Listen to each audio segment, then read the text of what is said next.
I'll let you know when we're up, man. It looks to me, buddy, like we are up right now. We are up and we are rocking and rolling and ready to share a little bit of leadership and laughs with Pete and Brian with you. How you feeling, buddy? Facebook Living. We are Facebook Living. I'm editing the privacy to make it public, and it is. Pete Blank from Birmingham, Alabama. And Brian Voggy from Denver, Colorado. Excited to be with you all here tonight. If you're watching us now, maybe you're listening recorded on Podbean or on one of your social media apps. If not, it's possible that you're live with us right now, either on Facebook or LinkedIn. We're glad to have you. We're going to start off with our opening video. Here we go, buddy. Look at those graphics, man. This is big time.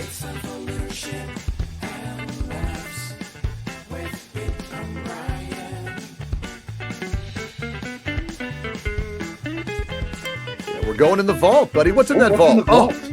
Our logo. We're in the vault. Oh, that's me. Wow, I lost a lot of weight. You look great up there. Yeah. All right. Hair on that guy too. So for those of you who are just joining us live, we're glad to have you. A couple things about us. Brian and I, this is episode 17, buddy. 17 Can you believe we've done this 17 times? Yeah, and this is the first time we're using cameras. So as everybody who's looking at us is well aware right now. So we've done about 16 of these, and we streamed them on all the streaming sites. And we thought, well, what if we did something that was a video podcast? What if we took this baby out for a spin, and we could still use the audio for podcasting and all that? So Brian and I said, let's take it out, see what happens. So if you're watching with us, if you're on Facebook, whatever, thanks for joining us. We don't want to deprive the world of these faces. Come on. I mean, look at us. I mean, this is. I forgot to wear my chapeau this evening, so I wore my chapeau because we look. I just wanted to look like Heisenberg. Dude, that's solid. That's very Matrixy as well. All right, say my name. Real quick for y'all. Let us give everybody an update, Brian, about what we are and what we're not. Right. So give a little update about what this leadership and laughs with Pete and Brian's all about. That's the key. It's leaderships and laughs. You know, we've said it a number of times on the show, but if this is your first time watching, you know, none of us should be. Pete and I feel like none of us should be shrugging off our, you know, or ignoring the things that are going on in the world today.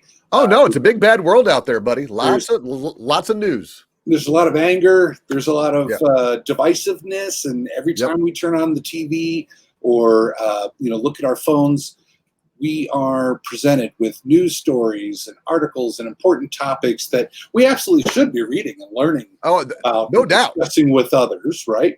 My head's not in the sand, buddy. All that stuff like the coronavirus pandemic and you know protests and counter protests and political stuff and even a widening cultural and political divide in our country. And all of these things can be directly tied to leadership in one way or another. And they should be talked about, Brian. Correct. To be honest, some of the things we discuss might be loosely connected to what's going on in the world we live in, but leadership and laughs is just not a hard-hitting political talk show. We encourage you to stay informed, engage with others on these topics, just like Pete and I do. But do that in the rest of the week. For this 1 hour, we're going to do our best, keep it relatively stress-free, and just bring our own brand of humor and perspective on the topic of leadership. This is the best 45 minutes of your evening, of your day as you're listening. We're not going to get into politics. We're not going to get into other issues in the news. They might creep in, but as a general rule, this isn't the place for that. So also, if you're watching on Facebook Live, please comment as you go. If you comment on Facebook, we might throw those comments up. I know I've got a lot of friends who are on LinkedIn right now watching, and unfortunately, I can't figure out how to show your comments. But listen to who we got, Brian. We got Erica Novak. Hey, if you're familiar with her, is watching. Yes. Adaya's watching. Our buddy Hey, Dominguez watching. A lot of my old fraternity brothers are watching. So there's at least 6 people who are dumb enough or have nothing better to do tonight than to hang out and watch us. So yes, Did we you just are. call our audience dumb? Well, if you got nothing better to do on an evening like Choices. this, then watch us, a All about couple choices. goofballs. So put our logo up there. Look at that, man. We are look learning. We're learning all this technology. All right, Brian, what's our first segment called? I believe it's called Leading Off. Is it not? It's leading off, Pete. If only I had a graphic. Oh my word, we do have a graphic. This is called Leading. My name in lights. Dude, this is like a huge copyright violation. I believe 20th Century Fox is not a sponsor. No. Hashtag not a sponsor. Leading off with Brian. Brian takes 3 of the stories that are going on throughout the world, and we'll talk about them. We want to get your comments on them. We want to hear from you and play along. So this is called Leading Off with Brian. Brian, get us started, buddy. What do you got tonight for us? Pete, I appreciate that. We're going to cover 3 stories that are going on in the world today. And before I get to that, I want to just real quick in the comments, you might see that I apparently said, woohoo, go dad. And while I love my dad, and I hope he, woohoo, go dad, that's my kids. My kids are on the iPad on my Facebook account watching us. So don't say any bad words. Excellent. All right. I just put out the word test to see if I can see what's going on here. And it looks like I can. If you're on Facebook and you're watching, I can then put myself up like that and go, hey, look, test. But I can't do that for LinkedIn yet. We got to figure out LinkedIn. But in any event, Brian, go ahead. Get us started, buddy. So first story, I'm sure everybody watching this has seen or heard about it, but Disney has announced during their investors call on Tuesday that they have decided not to release their live-action remake of Mulan in domestic theaters after all. That is correct. Yep. So instead, they're going to be releasing it on the Disney Plus digital streaming service. Also, not a sponsor. That's going to be happening on September 4th of this year. So internationally, the film's going to open in cinemas in regions that don't have Disney Plus, but here in the United States, September 4th, you'll be able to see Mulan, the long-awaited Mulan, on September 4th. And, the release of Mulan has already been delayed several times this year due to the pandemic.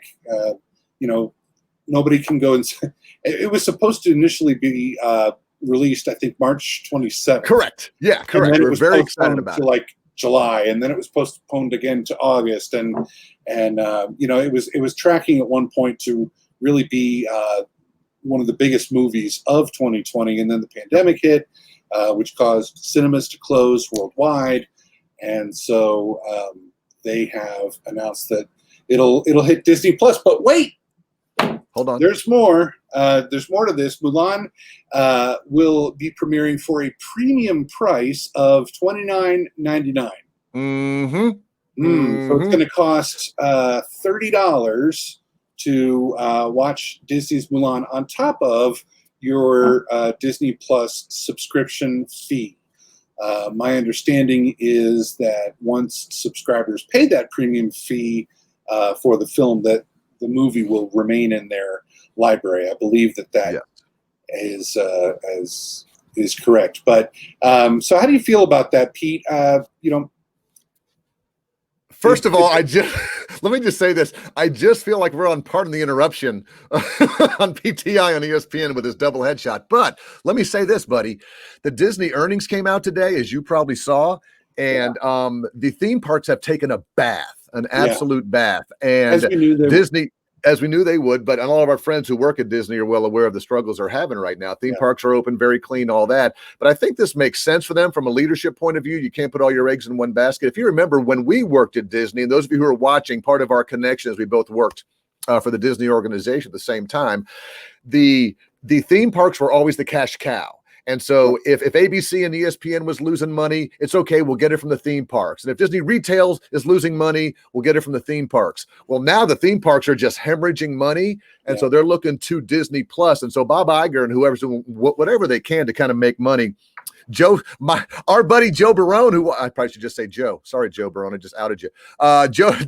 Joe just said he's a Disney shareholder. He's not going to pay $30 to see it. So I'll tell you, I'll take the opposite. I'll take the opposite of that. And my wife and I talked about it last night. We will pay the extra $30 to see it. And our reasoning goes like this: it would have cost us more money to go see that as a family in the theaters. That's the way you have to look at it.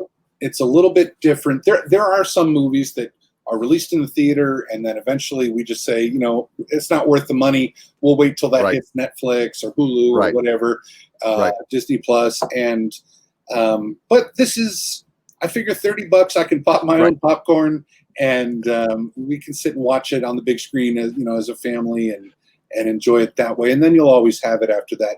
I think this is just kind of a departure for, Disney's always going to take a little bit of blowback for, money grabbing, but it's really it's a way to release it, I think, to the public and actually recoup some of the money that they spent on the film that we're losing.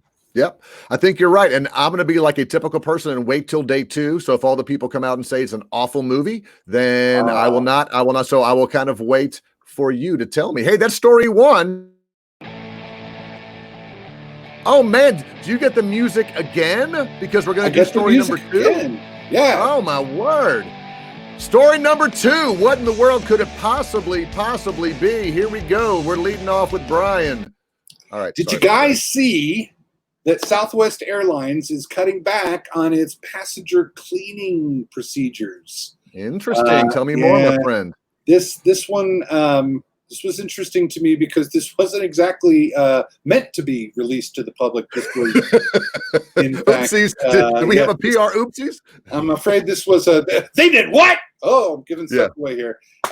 No, there were, this was a leaked memo. And they have made some changes to their COVID-19 cleaning procedures in order to get the planes turned around faster. So the changes include no longer sanitizing seatbelts between flights in an effort to reduce the time that aircraft spend on the ground between flights. So, the memo was leaked, and the good news, I guess, is that deep overnight cleanings will continue. So, the memo kind of went on to explain that, as our flight schedule evolves, and of course, now that, people are traveling a little bit more, there are more flights, they're returning to a standard turnaround time. So they're going to need to focus on a few items like tray tables and the bathrooms, the lavatories, but back in March, the company rolled out a big enhanced cleaning program that included. They had a big PR move. Yes. Everything. The shades, every seatbelt buckle. Those little touch buttons up at the top. This dude going in, fogging the whole machine down. Yeah. Oh, absolutely. Absolutely. And this is, Brian, I mean, this is a great one for us to talk about because, again, when do you cut the cord? They can't do this forever.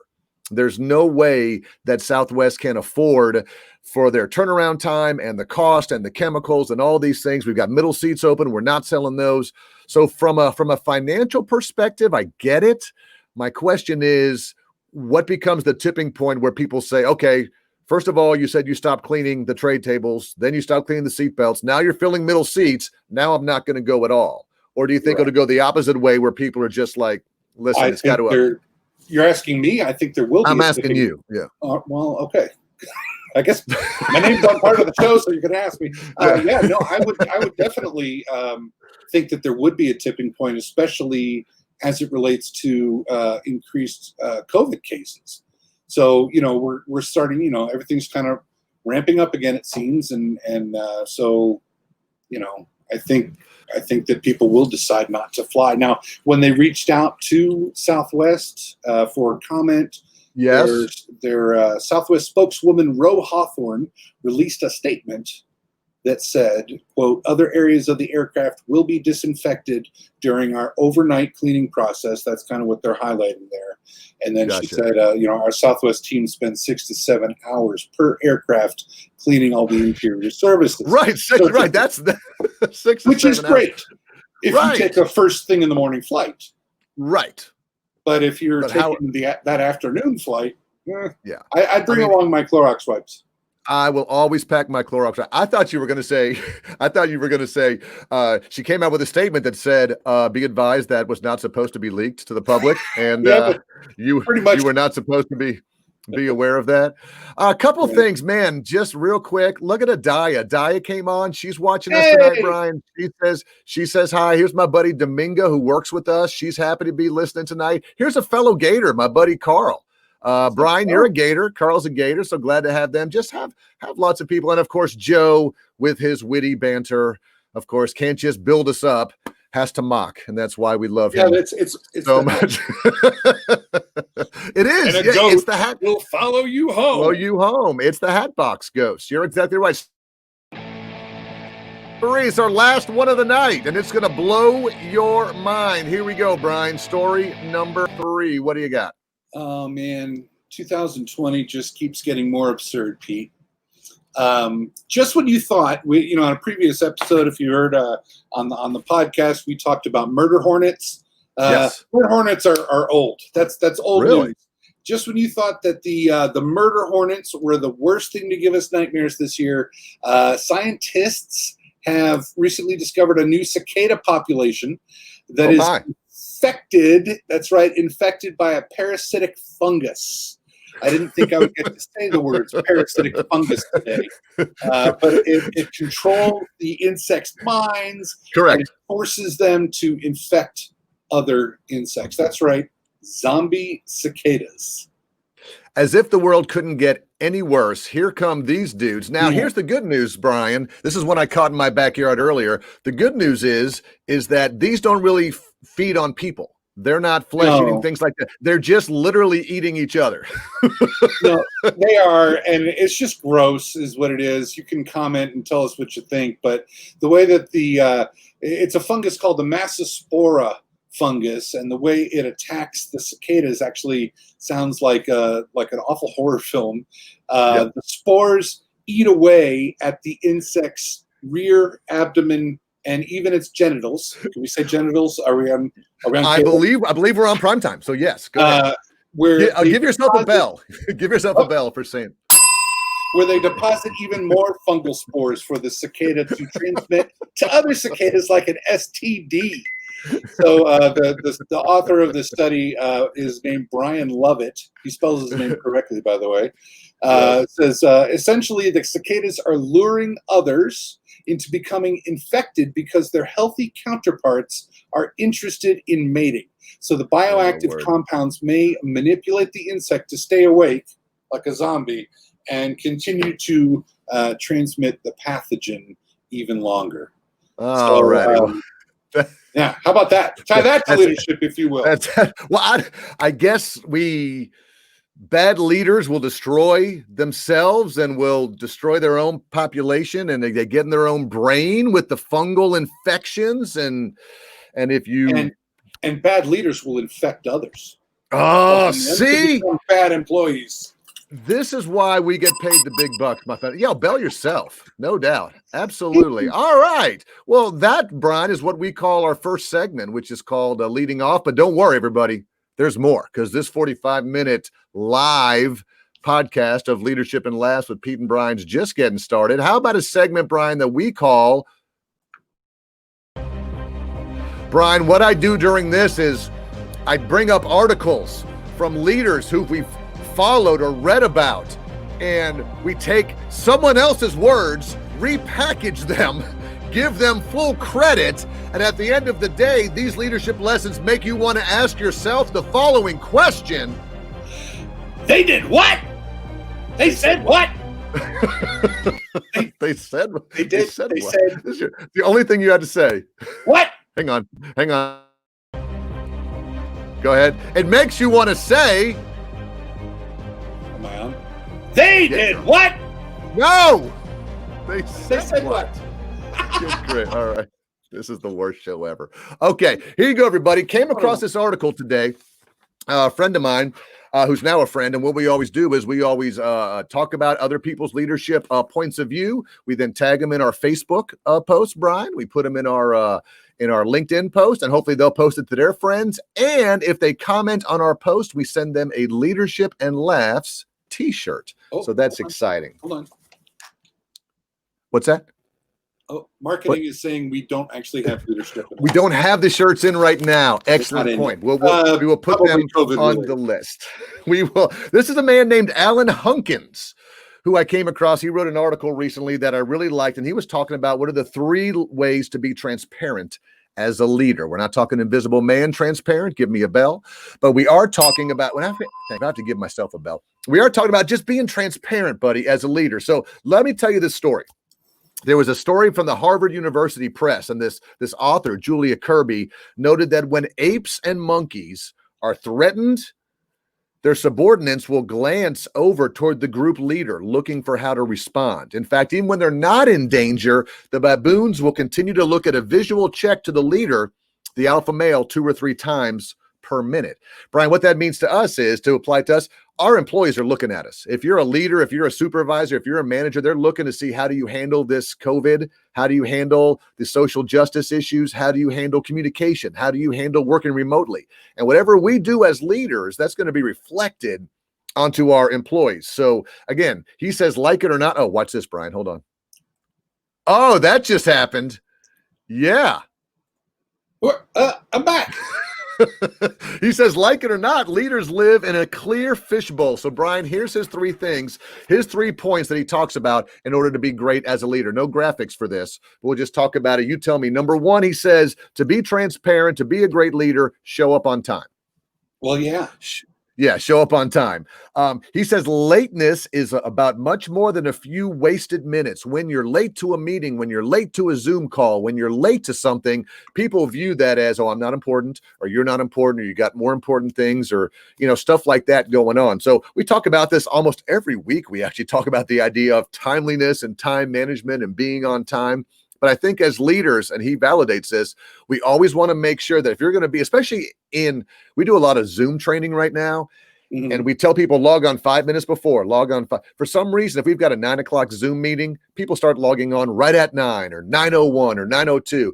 You wouldn't do that in a regular, or you shouldn't. So again, get on there a minute or 2 in advance. Make sure all your connections work. Again, people are viewing, and if the meeting leader is late to their own meeting, Brian, that's a bad example as well.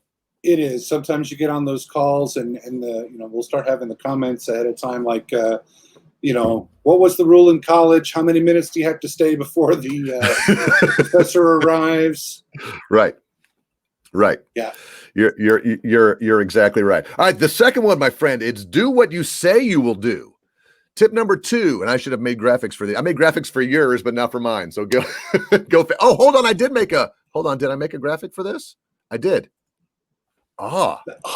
They said what? They said what? This segment's called They Said What? Who knew? All right, so the second thing, number 1, show up on time, everybody. Number 2, do what you say you're going to do. This reminds me of something that I talk about in my Pick Up the Roach thing. If you go here and look at number 6, live up. Live up is leaders do what they say. Leaders do what they say. And so you're being held accountable for your words, Brian. So again, he's just validating this, saying, if you say you're going to return a phone call by the end of the day, you return the phone call by the end of the day. If you say, I'll have that to you by this date, then you have it. You don't say things like ASAP or soon or by the end of, EOD, right? End of day. I think the big thing, Brian, is we have to be more consistent with our words and make sure that it aligns up. Did I ever tell you the story? I'm sorry, you were going to speak. Go ahead. Pam Campbell says, walk the talk. Hi, Pam. Nice. And by the way, I gotta say, Mom and Dad are on. Mom says early is on time and on time is late. Oh, Mama. Sometimes we need that. How come you're getting the comments faster than I am? Because this is the latest comment I just got. Lewis just said, I would pay to watch Mulan. That's the latest. Scroll down. You gotta scroll down in the comments section. Probably.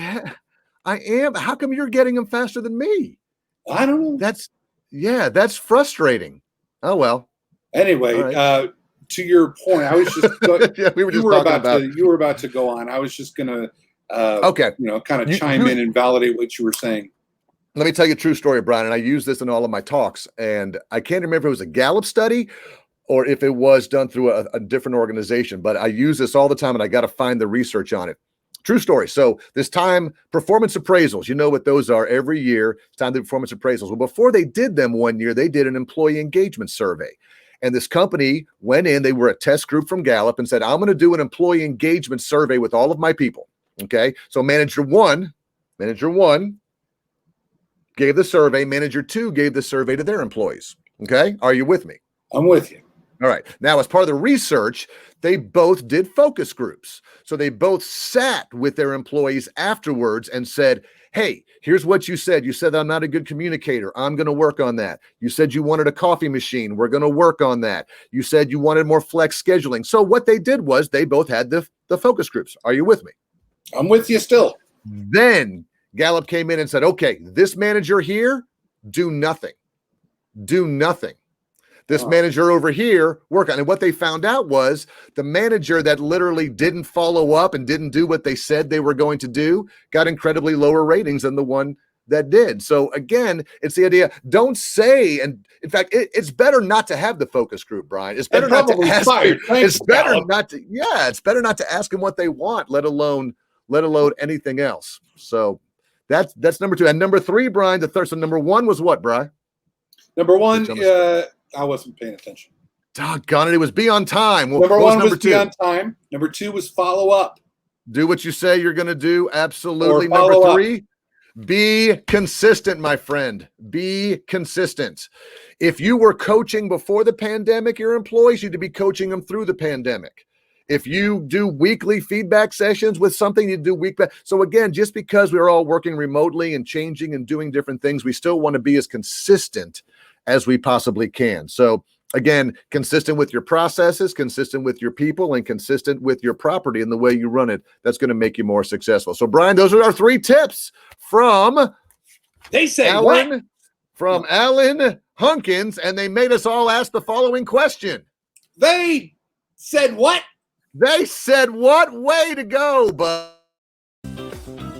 And unfortunately, Brian, this is what everybody's been waiting for. They sit through all of this stuff just to get to this. Ladies and gentlemen, it's time for the most fantastic game show in the history of game shows. It's the only game show about leadership statistics. It's called Over and Under. And everybody went, Yeah, they all did that in the background. Tell us how it's played, buddy. All right, so here's how it's going to work. I'm going to present Pete with a few interesting and timely statistics that he's going to have to decide. I'll give him a number, and he'll have to decide if the actual number is over or under the number I give him. I love it. It's a game show, but I'm learning. It's a game show. Pete's learning. We have a little bell that you can get if you get it right. And we want everybody to play along. Now, I've actually kept these hidden from Pete. We do a little bit of show prep, and he knows what the general topic is, but he does not know what the questions are. So we're being fair here on Leadership and Laughs with our over-under game show.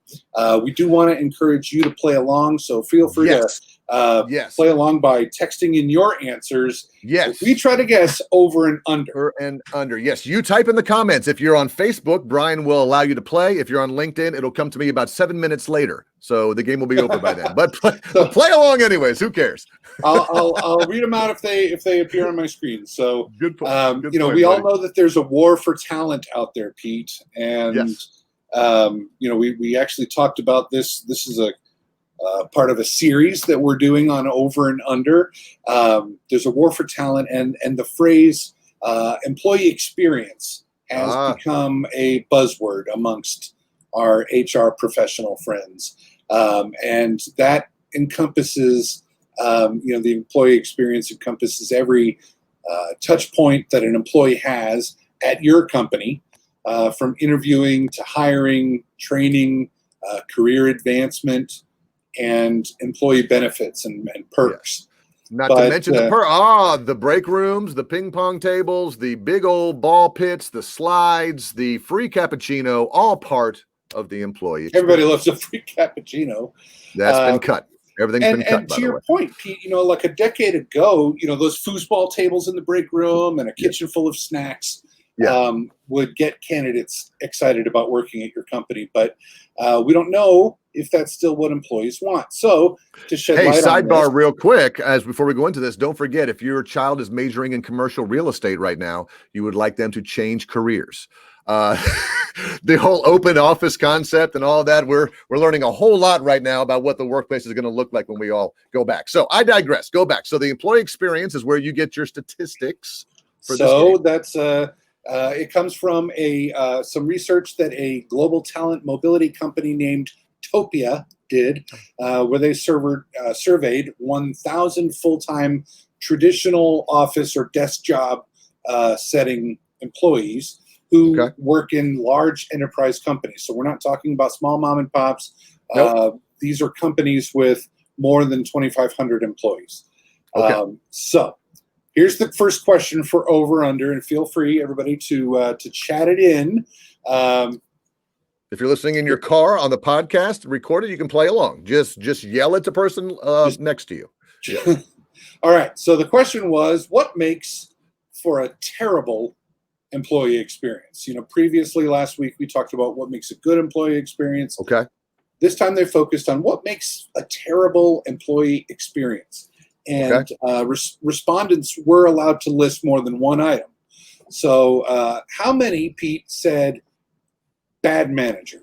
Bad manager makes for a terrible employee experience. Was it over or under 45%? Let's see. 45% is a little less than half. The employee experience only a little bit relates to the manager, because I can deal with a bad manager, but I can't deal with a bad culture and a bad insurance and bad benefits. As always, because I get the wrong answer all the time, I'm going to go under. I'm going to say less than 45%. Less than 45? What do you guys say? Yeah. Scott says over. Russ Rothamer, the big gator, says over. What else we got? What do you guys say? Yes, feel free to type in your comments. For sure. Over for sure. Why am I the only one? Is it because I'm dumb or because I'm brilliant? Todd Meininger says, always bet the over. Top D takes the over. Yes. All right. So here we go. The answer is over. So if you said over, done it all. And this is for Pete.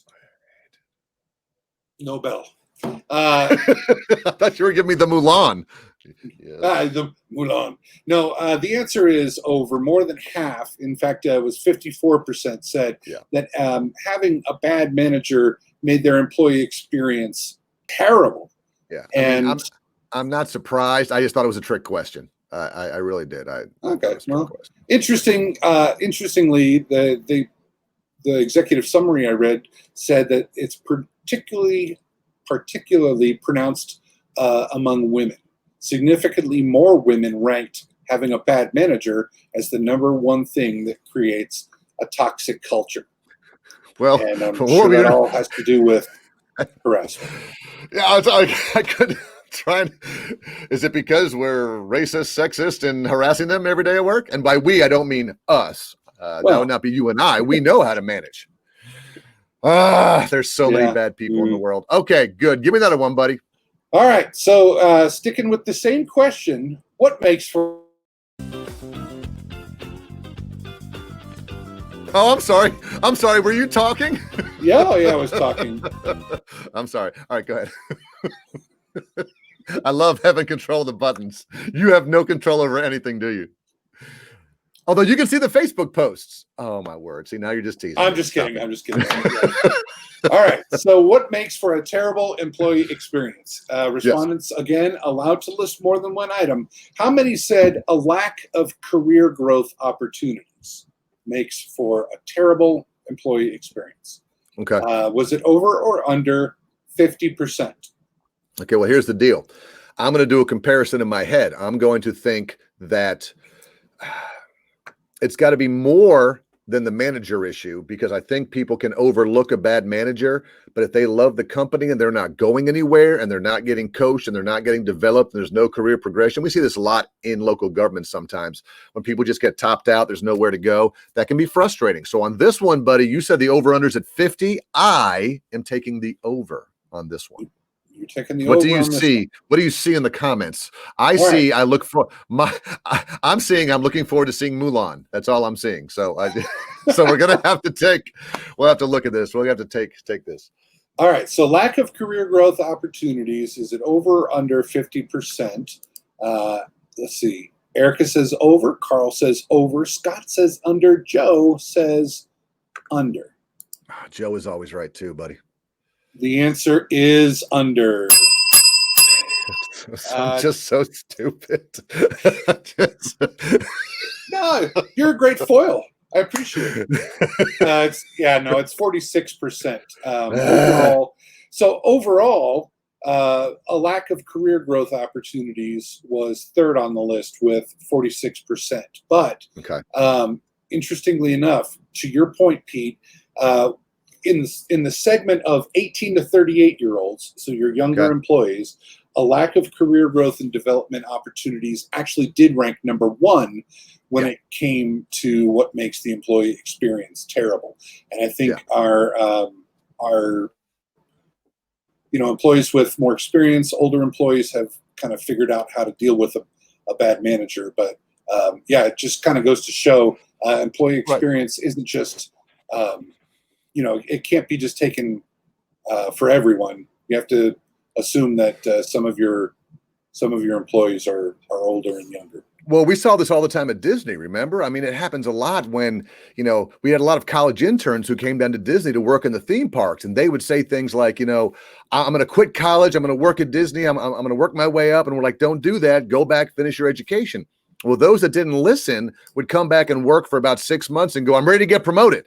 And we're like, well, you've only been here 6 months. I'm ready for the next thing. I want to move up. Let's go. And we're like, that's not, it takes a little bit of time in that organization because everybody wants the same thing. So I can see where the younger, whether it's, I don't know what the stereotypical answer is, millennials, Gen Z, whatever, they want that career growth. So it's good to hear that data backs that up. If only you had one more. I do have one more. And before we move on to that, I just want my buddy Russ says, recheck your math. But the reason that these don't add up to 100 is that respondents were allowed to list more than one item. So those were gathered. Thank you. And tell him we only accept comments from provosts, not executive vice presidents. So tell him once he reaches that, we will accept. All right. You know what? We're going to actually have Russ be a guest one time, Brian. We might do that one time. All right. All right. Am I back on? You can hear me? You're back. All right, so this final one is about HR-related tasks, and I hate human resources. I love this question so much. I hope my beautiful wife is watching right now. She's in HR. A lot of our commenters and viewers are in the HR fields, and honestly, I think you guys will get a kick out of this as well. And by the way, as we all know, HR is do as I say, not as I do. All right, can we all agree to that? Well, not officially. This is a public broadcast. No, we won't agree. All right, good. So this one is about HR-related tasks. How many surveyed employees said that they would actually prefer to go to the dentist, wait on hold for a cable or internet provider, or sit in traffic rather than complete HR-related tasks? Is it over or under 25%? Okay. All right. See, now this is not a trick question because I was literally going to guess something in the 50s. So either it's a trick question or you didn't set your number because it's clearly I would rather go to the dentist than fill out HR paperwork, no doubt. So it's clearly over 25. What do all of our viewers and listeners say, buddy? Let's see. Over. Apparently I said over, but those are my beautiful children. Holy moly, my buddy Cortez Fields has joined us. Long time no see. Another former Disney. Cortez in the house. Pam Campbell, our other Disney friends. It's back, baby. We're putting the band back together. Let's go. Again, I thought it was a funny question, and I thought if it was a comment on our Facebook, everybody would have been over. But I think they were being serious about it. Like, which would you honestly rather do? Fill out, PTO paperwork or some sort of HR paperwork, do an HR related task, or would you rather go to the dentist and have dentist work? Yeah. I don't think it's going to be like 90% would rather have. Oh, it is. It is. It's 100%. Whatever your data is, it's incorrect. So go ahead and lay it on me. No, everybody who said over gets a bell. Of course, it's over. Thank you. But it's only 33%. That's wrong. So, it's 100. I don't know who this group is, who this expert group is, but no. Listen, we know that very few employees love to do those administrative tasks, but is it really worse than getting a tooth pulled? Apparently, for some, yes. For some, it is, man. Hey, that was I love Over Under. If only we had one more segment. Look, it's Pete with no face. What in the world is this? What is going on? Oh, there's me and Brian with the boss. Oh. This music sounds like I should be walking down Main Street, USA. Could it be time for the Daily Disney? No, look at that. Look at us up there. It's magical. There's Uncle Walt. He's saying, man, come enjoy the magic of Disney. Come on in and spend some time with us. And we're like, hey, we work there. That's the big cheese. We're all into that, man. Absolutely. Being goofy. All right. Yeah, I'll never get that money back for that ever again. Okay, so here we go, everybody. Since Brian and I worked at a little organization, you might have heard of it, called the Disney Organization. Specifically, we were at Walt Disney World for, between us, over 25, 30 years. We know Disney doesn't do everything right, but there's a lot of things that you can learn from them. So in the spirit of giving, I give you the new book, Brian. Hey, look at that. We're going full screen with this, baby. We're going full screen. Have you purchased your copy yet, Brian, of 55 Ways to Add Disney Magic to Your Organization? I'm waiting for payday, but yes. Look at that. Available on Amazon.com and not where books are sold, because it's literally only on Amazon. But here's what I thought we'd do, Brian. For the Daily Disney, what we normally do is try to talk about a leadership strategy. We talk about something we learned at Disney. We share a story. But I thought it'd be cool tonight if our people who are watching and listening just shouted out a number. Typed in a number between 1 and 55. I would choose that chapter and give you a quick overview, and then we can talk about it. Wouldn't that be cool? Now, let's do it. So I'm gonna comments. Yeah, you got to do that because, again, my comments say things like this. Gloria says early is on time and on time is late. That was from 25. She taught me that, yeah. I learned that 25 minutes from ago. My folks, yep. And yet I was still late a lot. Sorry, Mom and Dad. Sorry, Mom and Dad. So somebody type in. Type in a number between 1 and 55. Numbers. Oh, okay. So do you want me to just pick one of these, or you just pick one number? We'll do two of these because we're already at 42 minutes. It's a 45-minute show, so we'll just do a couple of these real quick. First of all, Wade says I got it on Friday. Wade, Joe, thank you, my friend. Joe wants to know if he can get autographed copies. Let's see. Todd says buy the book. Oh, it's nice. Did Todd give us a number? No, Russ gave us a number, and the number is 13. 13. That's the number of that's the number of years till Russ becomes a provost. 13 more years. I feel a running gag coming on. All right, Russ, let's see what you got today, buddy. 13 tells us the following, Brian.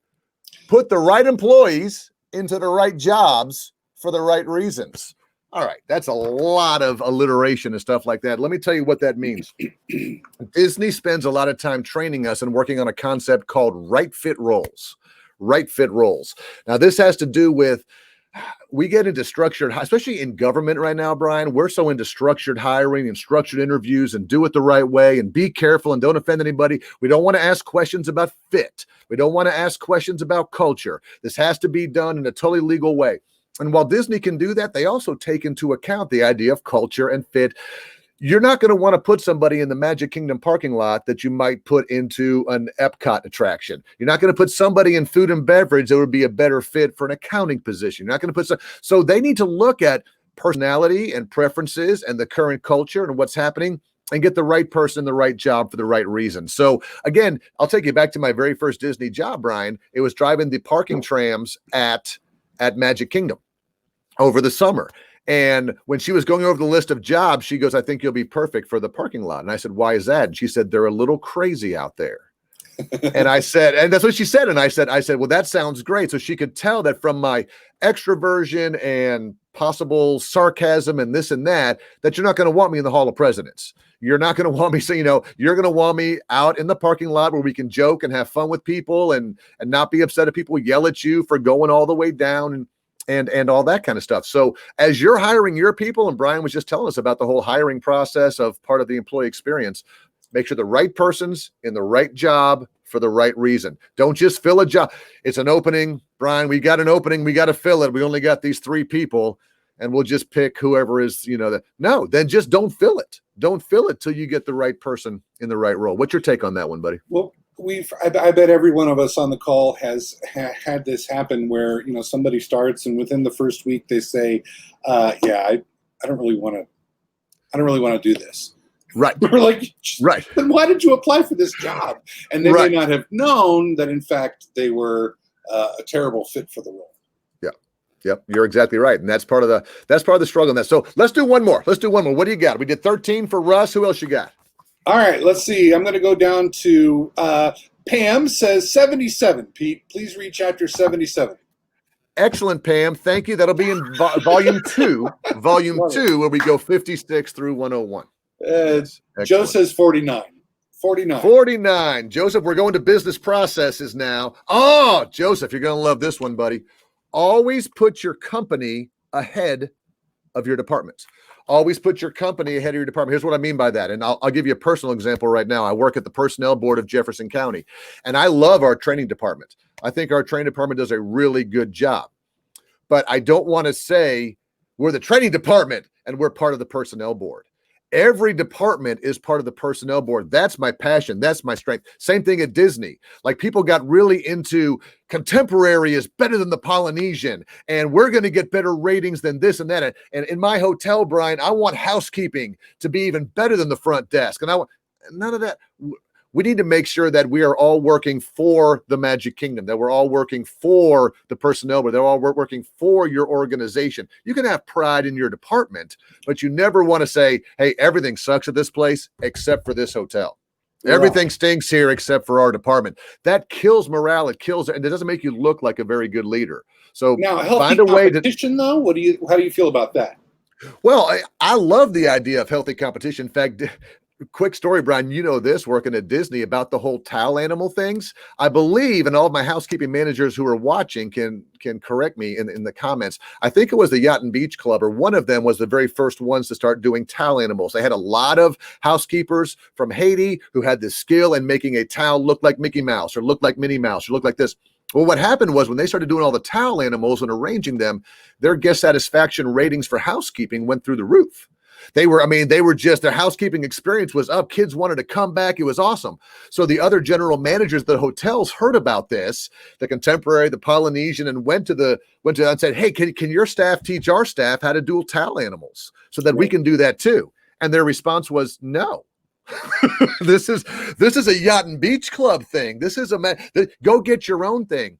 And finally, the powers that be had to intervene and say, what's good for one is good for all. You got to look at the whole. So yes, there's healthy competition in there, but at the end of the day, you don't want another part of your organization failing. Well said. Yeah, I agree. Yep, good point there, buddy. So again, that's our Daily Disney. And it brings us, Brian, to a very sad part of the show, which is the end, because I have no closing music. I have nothing to kind of send us off with. But that's not doing it. So Brian always ends up tonight, but everybody, with a thing called Did You Know? So Brian gets us out of here with a Did You Know? So we will do a copyright violation. Thank you, ESPN, #not a sponsor.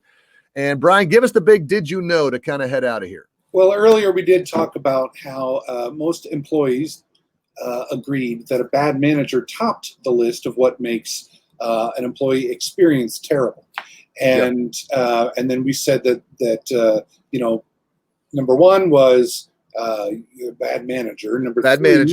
Number three was no career growth. Lack of opportunity. Right. Did you know?